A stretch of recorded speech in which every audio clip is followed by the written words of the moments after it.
سکڑی ہلی تو یہ گھر چلا گئے، موسیٰ علیہ السلام بھی بیٹھ گئے، ان کی کیا مہمان نوازی کرنا تھا، اس نے مہمان نوازی کر دیا۔ اس کے بعد اس نے کیا کر دیا، جو گوشت کا ٹکڑا دکان سے لایا تھا اس کو چولہے پہ گرم کرتا ہے، اس کا شوربہ جو تیار ہوتا ہے، شوربہ لے جا کر کونے میں جو بوڑھی بیٹھی ہوئی تھی اسے اپنے چمچے سے، اس زمانے میں جو چمچہ جو ہوتا تھا اسے اس بوڑھی ماں کو ہونٹوں کو اپنے ہاتھ سے نکال کر پلاتا ہے، اور اس کے بعد آ جاتا ہے۔ موسیٰ علیہ السلام دیکھ رہی، وہ پینے کے بعد وہ بوڑھی عورت اپنے ہونٹوں کو ہلاتی، کیا بول رہی ہے کسی کو سنائی نہیں دے، صرف ہونٹوں کو ہلاتی ہے۔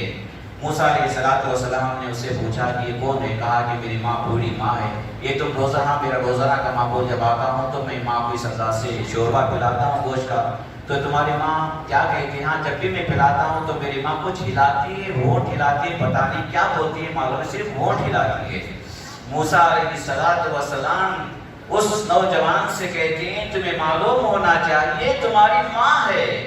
اور تمہارا یہ عمل اللہ کو اتنا پسند آیا، اتنا پسند آیا، اتنا پسند آیا کہ تمہاری ماں جو ہونٹ ہلاتی ہے وہ تمہاری ماں یہ کہتی ہے جب تم پلاتے ہو اسے، جب اس کا پیٹ بھر جاتا ہے، ماں اپنے ہونٹوں سے یہ کہتی ہے کہ اے اللہ میرے بیٹے کو کل قیامت کے دن جنت میں موسیٰ کا ساتھی بنا دینا، کل قیامت کے دن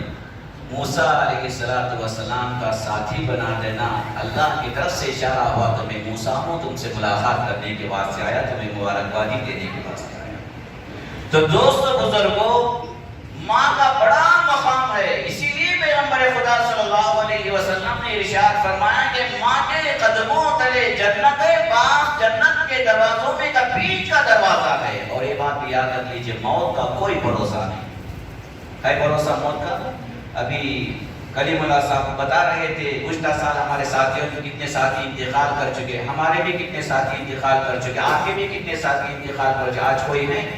ہے، کوئی موت کا کوئی بھروسہ نہیں۔ کل نفس ذائقۃ الموت، اللہ تبارک و تعالیٰ نے قرآن مجید میں ارشاد فرمایا ہر نفس کو موت کا مزہ چکھنا ہے، نوجوان اسے بھی موت کا مزہ چکھنا ہے، بوڑھا اسے بھی موت کا مزہ چکھنا ہے، عورت ہے اسے بھی موت کا مزہ چکھنا ہے۔ دوستو بزرگوں، اللہ کے رسول علیہ السلام نے ارشاد فرمایا کہ ایسی زندگی گزارو اللہ تم سے راضی ہو جائے، اور جب تمہارا جنازہ اٹھ کر جاتا رہے گا تمہارے جنازے میں فرشتے تمہاری آواز کو سنتے ہیں، جب تمہاری زبان سے جملہ نکلتا ہے کہ مجھے جلدی لے کر جاؤ، جلدی لے کر جاؤ قبرستان، وہاں پر میرے واسطے جنت کے دروازے انتظار کر رہے ہیں۔ حضور پاک علیہ السلام نے ارشاد فرمایا جب نیک بندہ مرتا ہے، ایسی شب قدر مبارک راتیں پانے کے بعد اپنی مغفرت کرا لیتا ہے، نیک بندہ مرتا ہے، اور جب اس کی لاش قبر کے اندر، اس کی لاش گھر کے اندر رہتی ہے، وہ نیک بندہ پکار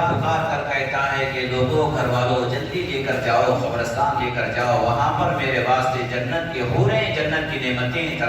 میرا انتظار کر رہی ہیں۔ اور دوسرا وہ پیغمبر خدا صلی اللہ علیہ وسلم نے یہ فرمایا کہ جب بدکار مرتا ہے، فاسق مرتا ہے، کافر مرتا ہے، چار آدمی کندھے پر سوار کر کے اس کے جنازے کو قبرستان لے کر جاتے رہیں گے، یہ بندہ، یہ فاسق، یہ کافر، یہ فاجر، گھر کے اندر اس کی لاش رہے گی،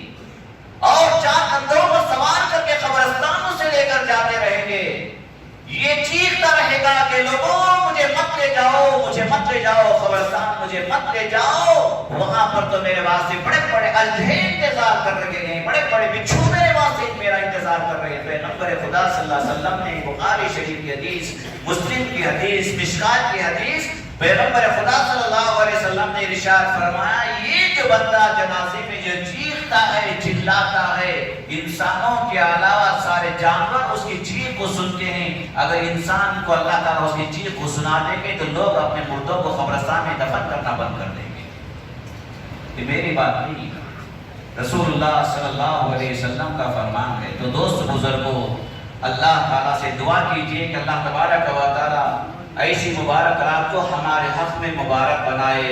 اور جو ہم نے یہاں پر بیٹھا ہے دو چار باتیں ہم نے سنی ہیں، اللہ تعالیٰ ہمارے سننے کو قبول فرمائے، اور جو کچھ دعائیں آج ہم مانگیں گے اللہ تبارک و تعالیٰ ہماری دعاؤں کو قبول فرمائے۔ الگ الگ طریقے کے لوگ یہاں پر بیٹھتے ہیں، ہر جگہ بیٹھتے ہیں، کوئی قرض داری کے بوجھ میں تنگ ہے، کوئی بیماری کی وجہ سے پریشان ہے، کوئی اولاد کی وجہ سے پریشان ہے، کوئی میں نے ماں باپ کے تعلق سے کہتے ہوئے حدیث کے اندر دیکھے پیغمبر خدا صلی اللہ علیہ وسلم نے ہمیں کبھی یتیم نہیں چھوڑا۔ آپ سوال کریں گے حضرت نوجوان تھے ہم، اپنے ماں باپ کا انتقال ہو گیا اور اپنے ماں باپ کا ہم نے دل توڑ کے آپ تو معافی مانگنے کے واسطے نہ ماں ہے نہ باپ ہے۔ اللہ کے رسول صلی اللہ علیہ وسلم نے ارشاد فرمایا کہ بات حضور پاک صلی اللہ علیہ وسلم نے فرمایا اپنے ماں باپ کے حق میں دعا کرو، اور اگر ماں کے ساتھ ماں باپ کوئی ہے